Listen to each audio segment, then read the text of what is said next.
IAS officer, एक collector साहब अपने परिवार के साथ एक पिकनिक के लिए गए।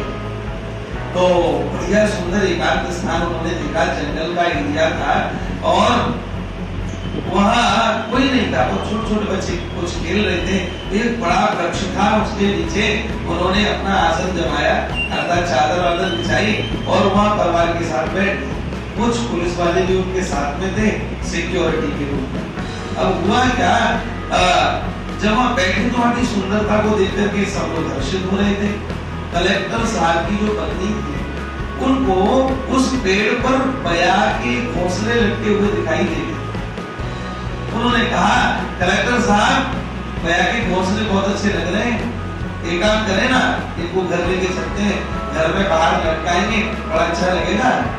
हाँ हाँ, कलेक्टर साहब ने ठीक है कोई बात नहीं, लेकर के चलना चाहिए। तो इशारा किया जो सिक्योरिटी गार्ड थे, भैया उतरो इनको घर लेकर के चल रहा है। अब वो सिक्योरिटी गार्ड जो थे, उनको पेड़ पर चढ़ने का अभ्यास नहीं था।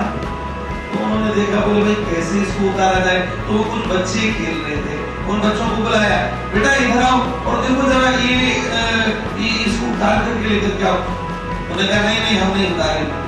अरे अच्छा कुछ पैसा चाहते हो, 10 रुपए जेब से निकाले, कहा लो हम तुम्हें पैसे देंगे, चॉकलेट खाना, उसको उतार के दो जल्दी। बोले नहीं अभी नहीं उतारेंगे। लगता है पैसे कम है, 20 रुपए निकाले। बच्चा बोला 20 नहीं आप 100 भी देंगे ना तो भी हम उनको नहीं उतारेंगे। इन्होंने कहा क्यों? बोले इसलिए नहीं उतारेंगे कि ये बया के घोंसले हैं, बया कहीं गई हुई है, अभी उसमें छोटे छोटे बच्चे इस घोंसले में बैठे हुए हैं। अगर मैं उतार करके ये तुमको दे दूंगा तो शाम को बया आएगी और बच्चों को ना पाकर के दुखी होगी, कष्ट पाएगी, इसलिए ये घोंसले में तुमको नहीं दे सकता। चाहे तुम मुझे 20 की जगह 100 भी दो तो भी नहीं दूंगा। अब आप लोग अंदाज कीजिए, अनपढ़ बालक जिसकी कोई शिक्षा नहीं है पर उसमें संवेदनाएं हैं, उसमें मानवता है, उसमें इंसानियत है। और एक और कलेक्टर साहब जो बहुत अधिक पढ़े लिखे हैं, उनकी भावना और एक अनपढ़ बच्चे की भावना में आप अंतर कर लीजिए और अंदाज कीजिए कि असली पढ़ा लिखा है कौन। हम लोगों को जो शिक्षा पाकर के सेवाएं करनी है, उस सेवाओं में संवेदनाएं अगर हो, अर्थात हमारी शिक्षा के साथ यदि हमको संस्कारों का पुट मिल जाए, अध्यात्म का पुट मिल जाए, तो हमारे भीतर जो ज्ञान है जिसके द्वारा हम धन कमाना चाहते हैं, उस ज्ञान का भी हम लोग सदुपयोग करेंगे और जो धन कमाएंगे उसका भी हम लोग सदुपयोग करना सीख जाएंगे।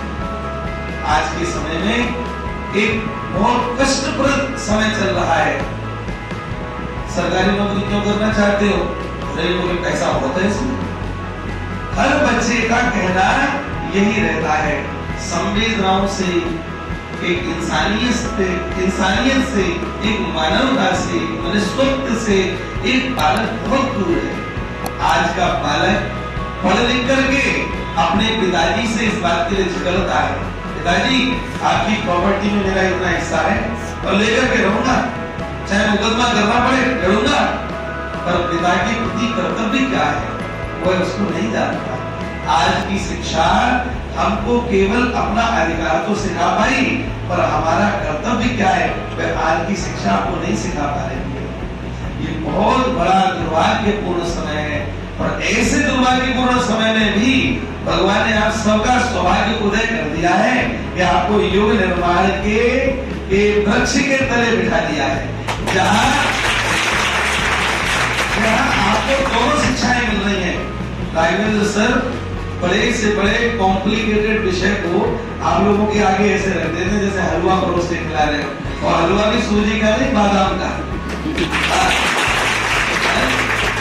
सर अध्यात्म के साथ में आपको पढ़ाते हैं। अच्छा एक बात और, एक व्यक्ति तो शिक्षा ऐसे ही देता है, ऐसे पढ़ लो पास हो मत हो, ये पैसा कह रहे थे अलग विषय, पर एक पढ़ाना ऐसा भी होता है जो अपने व्यक्तित्व से पढ़ाया जाता है। पुराने समय में गुरुकुल पद्धति थी। क्यों थे गुरुकुल अच्छे श्रेष्ठ गुरुकुल क्यों थे? भारतवर्ष विश्व गुरु क्यों था? क्योंकि पुराने समय में आचार्य जो कुछ कह रहे हैं उसको अपने जीवन में जी करके दिखाते थे। बच्चा 24 घंटे गुरुकुल में रहता था, देखता था गुरुजी 3 बजे उठते हैं, और फिर ये कार्य करते हैं, एकदम इतनी उम्र में भी हुष्ट पुष्ट रहते हैं, इतनी उम्र में भी इतना चेहरे पर तेज, इतना अद्भुत उनको ज्ञान, कि जल्दी उठने का परिणाम है। तो बालकों ने भी अभ्यास कर लिया कि अब हम सुबह 3 बजे ही उठेंगे। ये क्या हुआ? चरित्र से सिखाया। एक माँ बाप कहते हैं मोबाइल छोड़ो, और खुद मोबाइल देखते रहिए। अब बताइए, एक चरित्र से किसी को सिखाना, अगर कोई जानता है तो मैं उसमें अपने आदर्श के लिए राघवेंद्र भैया को स्वीकार करता हूं। विनम्र भाव, जब यह प्रारंभ कर रहे थे तो उस समय आपने अपने विद्या, जबकि गुरु का अनुशासन इस बात के लिए आज्ञा नहीं करता कि वह अपने छात्रों से क्षमा प्रार्थना करें, पर यह खड़े होकर के कहा कि हम लोग विलंब से शुरू कर रहे हैं, तो आप सबसे क्षमा प्रार्थना। आया नहीं कहा, ये क्या है? यही व्यक्तित्व है, इसी व्यक्तित्व की प्रशंसा होती है। और सुन लीजिए, डायरी में नोट कर रहे हैं इस बात को, चित्र की पूजा नहीं होती, चित्र में छिपे हुए चरित्र की पूजा होती है।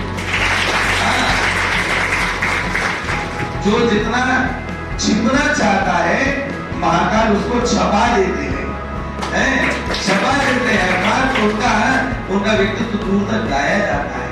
तो अपन को ऐसा कलेक्टर नहीं बनना, अपन को ऐसा गवर्नमेंट एम्प्लॉय नहीं बनना जो किसी की संवेदनाओं को न जाने। हमको तो ऐसा बनना है कि जहाँ पर हम ऐसी सेवाएं दे सकें, अपने हितों को तो ध्यान में ही न रखें, अपने सामने जो भी है उसमें संपूर्ण भारतवर्ष का एक नागरिक भगवान का निज स्वरूप है। ये देवताओं की भूमि है, ये योगियों की भूमि है। इस बात को सदैव ध्यान में रखें कि मेरे सामने जो जीव खड़ा हुआ है वो कैसा भी पीड़ित है, पर है वो महाकाल का स्वरूप। यदि आप लोग ऐसा भाव रखेंगे तो आप विश्वास मानिएगा, लिख करके रख लीजिएगा, आप जो कुछ भी अपने जीवन में कैसा भी कार्य करेंगे, हर जगह सफलता ही सफलता मिलेगी, और उस सफलता के द्वारा अत्यंत आत्मीय आनंद की अनुभूति आप लोगों को, पक्की बात।